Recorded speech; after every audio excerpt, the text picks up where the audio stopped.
بسم اللہ الرحمن الرحیم۔ السلام علیکم پیارے دوستو۔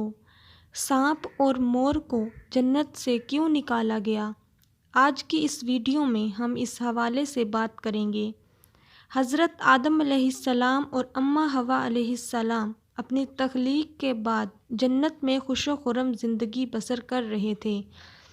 شیطان جنت اور عالم بالا سے نکالا جا چکا تھا، اسی لیے شیطان کے دل میں حضرت آدم علیہ السلام کی دشمنی جاگزیر ہوئی اور آتش انتقام دل میں بھڑک اٹھی۔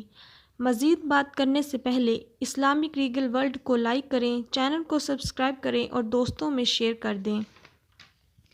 دوستو، شیطان کو جب پتہ چلا کہ حضرت آدم علیہ السلام کو جنت کے تمام میوے کھانے کی اجازت مل چکی ہے، لیکن شجر ممنوعہ یعنی گندم دانے کو کھانے سے منع فرما دیا گیا ہے، تو زمین سے عالم بالا کی طرف روانہ ہوا۔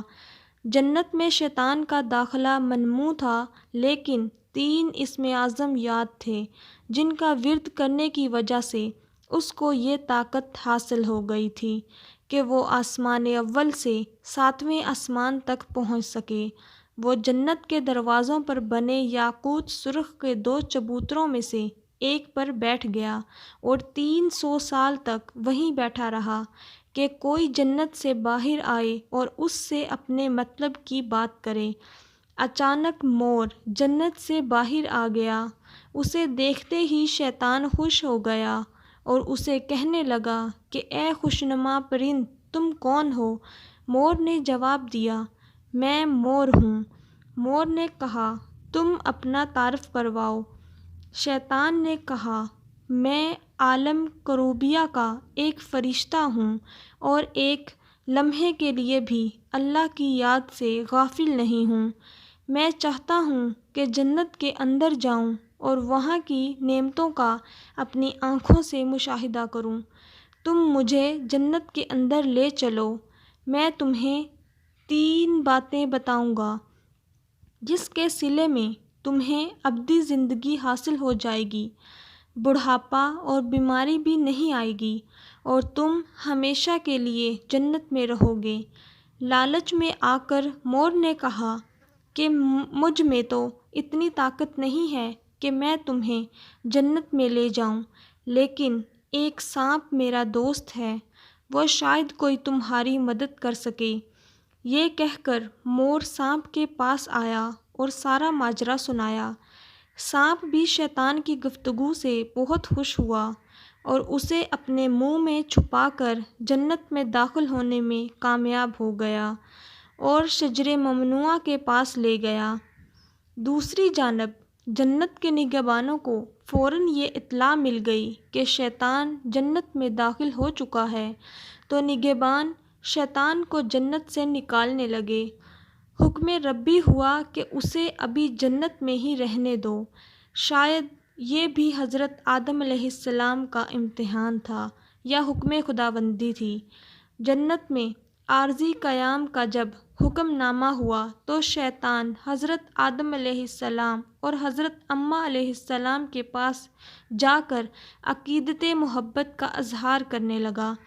یہ دونوں اس لائن کو پہچان نہ سکے کیونکہ ماضی کے مقابلے میں اس کی شکل تبدیل ہو چکی تھی۔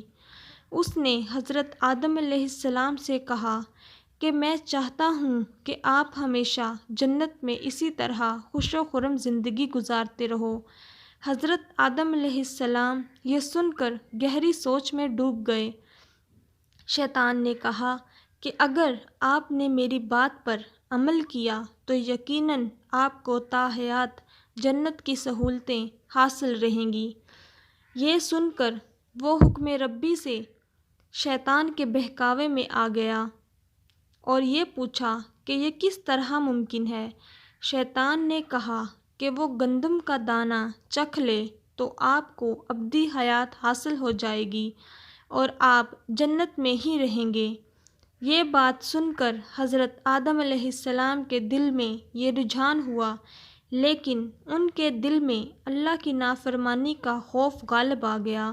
جبکہ حضرت اماں حوا شیطان کی باتوں میں آ گئی اور ان کے کہنے پر دونوں نے اس شجر ممنوعہ کو چکھ لیا، جس سے دونوں نے بے لباس ہو گئے۔ دوستو، کہانی تو بہت طویل ہے، لیکن مختصر بات یہ ہے کہ اللہ کے حکم پر فرشتوں نے حضرت آدم علیہ السلام کو کوہ سراتین یعنی سری لنکا کے قریب اور حضرت اماں حوا علیہ السلام کو جدہ کی سرزمین پہ جا اتارا۔ شیطان کو جنت سے حضرت آدم علیہ السلام کو سجدہ نہ کرنے کی وجہ سے نکالا گیا تھا، لیکن جنت میں ہر آسائش موجود تھی، پر حضرت آدم علیہ السلام خوش تھے مگر تنہا رہتے تھے۔ پھر اللہ تعالیٰ نے ان کی تنہائی کو ختم کرنے کے لیے ان کی پسلیوں سے بی بی حوا کو پیدا فرمایا۔ دونوں ایک ساتھ رہنے لگے۔ اللہ تعالیٰ نے انہیں ایک خاص پھل کے قریب جانے سے منع کیا اور کہا کہ اگر تم نے اسے کھایا تو ظالموں میں شمار ہو جاؤ گے۔ اسی جنت میں مور اور سانپ بھی رہتے تھے، وہ جنت سے باہر بھی آیا جایا کرتے تھے۔ ایک دن شیطان نے انہیں روکا اور کہا مجھے بھی جنت میں لے جاؤ، تو انہوں نے کہا کہ اللہ نے ہمیں منع فرمایا ہے۔ اس نے جذباتی واسطے دینا شروع کر دیے۔ پھر سانپ نے اسے کہا کہ تم سانپ بن جاؤ اور مور تمہیں نگل لے اور جنت میں اگل دے گا۔ سانپ جب جنت میں تھا تو اس کے منہ سے بہت خوبصورت خوشبو آتی تھی اور اس کے پاؤں بھی ہوتے تھے، اور مور جیسے اب ہے اس سے بھی خوبصورت تھا، اس کے پاؤں نہایت ہی دلکش تھے۔ مور نے جنت جا کے سانپ کو اگل دیا۔ شیطان جنت میں حضرت آدم اور حوا سے ملا اور انہیں اس پھل کے بارے میں بہکانے لگا۔ حضرت آدم علیہ السلام نے اسے کہا کہ ہمیں اللہ نے منع فرمایا ہے۔ ایک دن حضرت آدم علیہ السلام سو رہے تھے، شیطان حضرت حوا علیہ السلام کے پاس گیا اور انہیں پھر سے اس پھل کے بارے میں بہکانے لگا۔ حضرت حوا بالآخر اس درخت کی طرف چلی گئیں اور پھل کھا لیا۔ جب حضرت آدم علیہ السلام اٹھے تو اصرار کر کے انہیں بھی کھلا دیا۔ ان کے جسم سے جنت کا لباس غائب ہو گیا تو انہیں بہت شرمندگی ہوئی۔ تب اللہ سے رو رو کر معافی طلب کی۔ اللہ نے انہیں جنت سے نکال دیا اور ایک مخصوص وقت تک زمین پر رکھا۔ تبھی سے جن پاؤں سے مور شیطان کو جنت لے کر گیا تھا، اس سے وہ خوبصورت پاؤں واپس لے لیے گئے اور بدصورت پاؤں بنا دیے، اور جس منہ سے یہ مشورہ دیا تھا سانپ نے، اس سے اس کے منہ کی خوشبو لے لی گئی اور پاؤں بھی اور جنت سے نکال دیے۔ تو دوستو، یہ کہانی تھی۔ اس ویڈیو کو دوسرے دوستوں تک صدقہ جاریہ کی نیت سے ضرور شیئر کریں۔ ایسی ہی اچھی ویڈیوز کے لیے آپ سے یہ بھی گزارش ہے کہ آپ اسلامک ریگل ورلڈ چینل کو ضرور سبسکرائب کیجیے گا اور ساتھ ہی لگے بیل کے بٹن کو بھی ضرور پریس کریں تاکہ فیوچر میں اپلوڈ ہونے والی ویڈیوز کا نوٹیفیکیشن آپ دوستوں تک بر وقت ملتا رہے۔